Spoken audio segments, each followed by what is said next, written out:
কলকাতা কটা দিন আনন্দ ঘোরাঘুরির পাশাপাশি এবার বিদায়ের পালা। দুজন দুদিকে আলাদা হয়ে গেলাম। নমস্কার, শুভ সকাল সবাইকে। অনেক স্বাগত আমার পরিবারে। আমি পিঙ্কি ত্রিপুরা থেকে বলছি।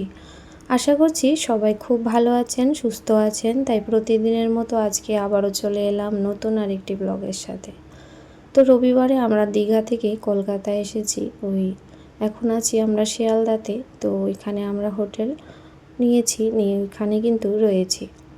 তো রবিবার দিন সেরকমভাবে আর কিছু করিনি, মানে একটু স্টেশনে গিয়েছিলাম, সেটাই আপনাদের সঙ্গে শেয়ার করেছিলাম। এটা হয়েছে সোমবার সকালবেলা। আসলে কোন জায়গাটায় আছি হয়তো যারা এখানে থাকেন বুঝতে পারবেন, মানে শিয়ালদাই। এখানে সঠিক কোন জায়গা আমি বলতে পারছি না। তো রুমে সকালে স্নান টান করে ফ্রেশ হয়ে নিয়েছি। তারপর বর হয়েছে সকালের জলখাবার নিয়ে আসছে, এখানে রুটি, আলু ভাজা, আলু চোখা। তো এটা খেয়ে আমরা তারপর ভিক্টোরিয়াতে চলে গেছি। তো আসলে সোমবারে যে বন্ধ থাকে আমরা কিন্তু জানতাম না। তো ভেতরে গিয়ে বোর্ডের মধ্যে লেখা ছিল, তখন দেখতে পারলাম। তো বর আগেও এসেছিল একবার, যখন ওর কলকাতাতে ডিউটি ছিল, ও জানতো না। তো বাইরে থেকে যতটা ছিল ততটা ঘুরে নিলাম।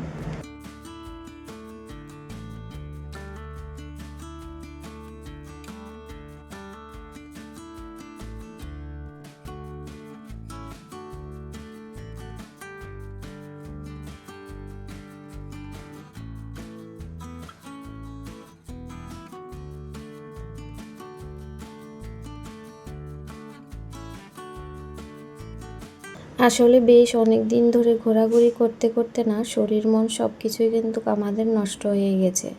কিন্তু ঘুরতে যখন এসেছি ঘুরে যাব, আর আমাদের টিকিট কিন্তু কনফার্ম হচ্ছিল না যাওয়ার জন্য, যেহেতু টিকিট আমাদের আগে থেকেই করা হয়নি।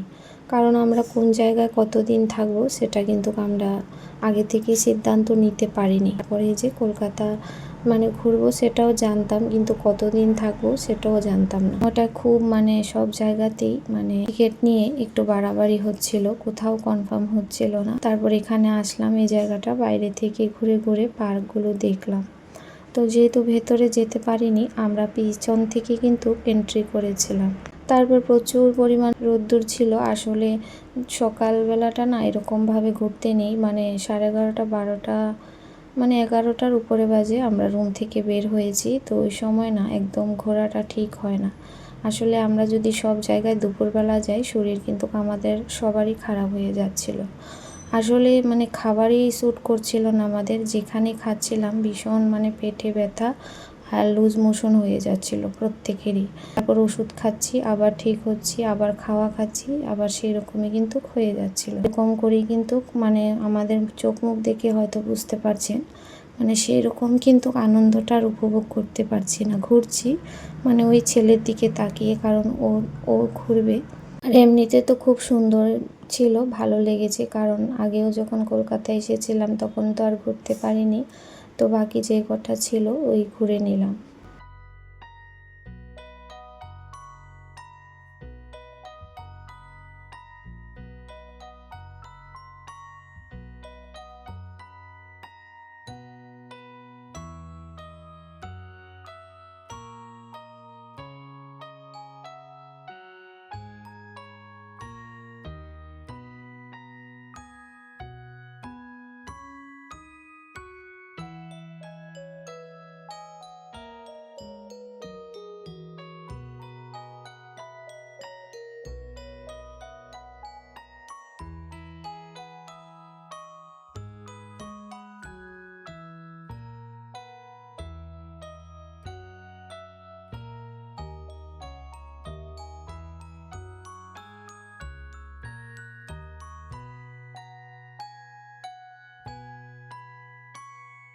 তো চারিদিকে শুধু সবুজ আর সবুজ, খুবই ভালো লাগছিল। সাথে জলের মধ্যে একদম মাছগুলা সাইডে ধারে মানে দেখা যাচ্ছিল।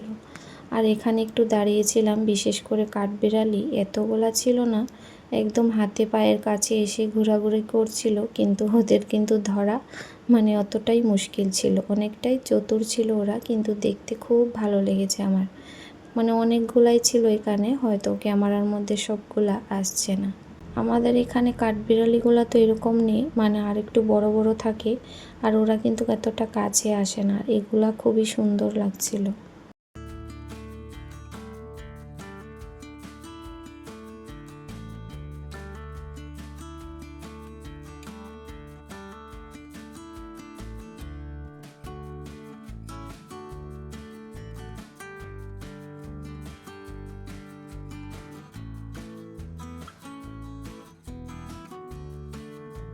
তারপর ওইখান থেকে বের হয়ে সায়েন্স সিটি, ছেলে বলল যে সায়েন্স সিটিতে যাবে, তো ওর জন্যই আসা। ও জেদ করছিল যে আমি দেখব, না হলে বলছে কাল আবার আসবে। তো বললাম যে কাল আসতে হবে না, আজকেই দেখে যাও একেবারে।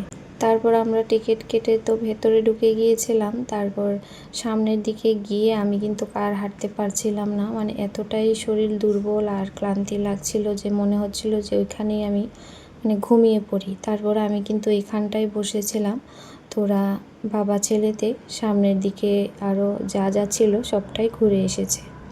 তো সবটা ঘুরে নিই, মানে আরও কিছুটা বাকি ছিল। তারপর কিন্তু আমরা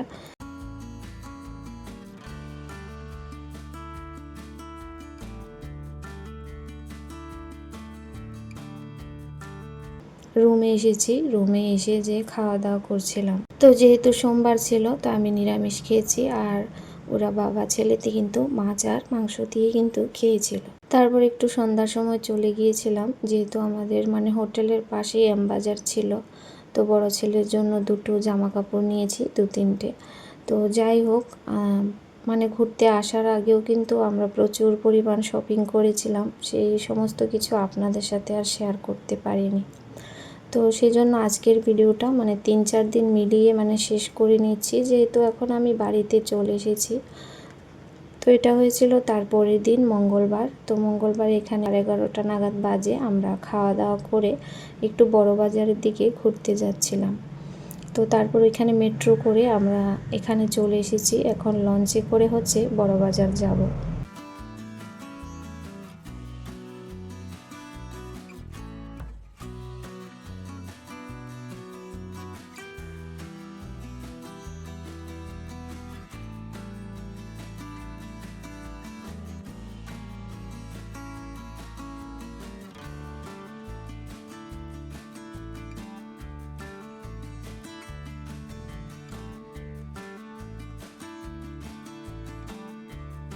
আর এখানে গঙ্গার ধারে এসে খুব হাওয়া বাতাস ছিল, খুব ভালো লাগছিল। একটু ছায়ার মধ্যে দাঁড়িয়েছিলাম। তারপরে এই যে আমরা লঞ্চে করে চলে যাচ্ছি ওই পাড়েতে গিয়ে একটু বড় বাজারে ঘুরে আসলাম। সেরকমভাবে কোনো কিছু কেনাকাটা করিনি, কারণ বড় বাজারে হয়েছে মানে বেশি বেশি করে জিনিস নিলে পরে ভালো।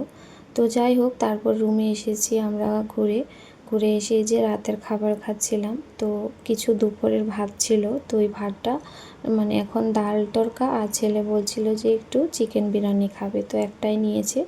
তোর বাবা খায়নি বিরিয়ানি, শুধু একটু মানে ভাত অল্প করে ডাল দিয়ে খেয়েছিল।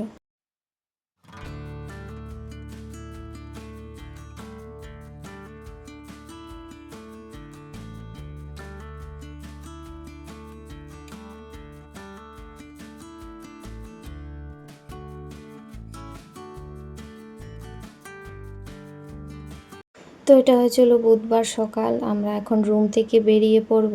আর 8 তারিখ ছিল, মানে আমার বড় চলে যাবে এখান থেকে ওর ডিউটিতে, কারণ ওর ছুটি শেষ। আর আমি কিন্তু বাড়ি চলে আসব। তো আমাদের টিকিট হয়ে গিয়েছিল কাল রাতেই।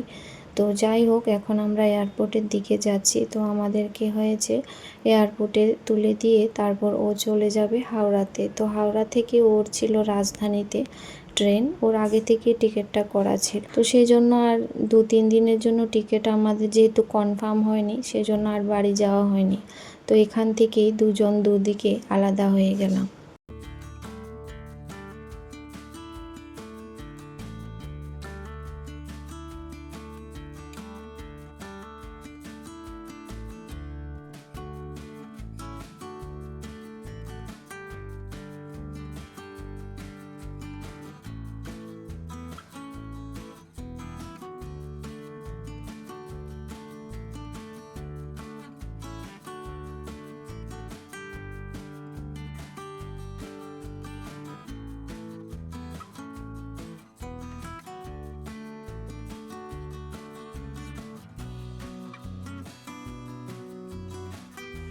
তো উপর থেকে মনে হচ্ছিল যে মেঘের মাঝখানেই চড়ছি, এতটা ভালো লাগছিল।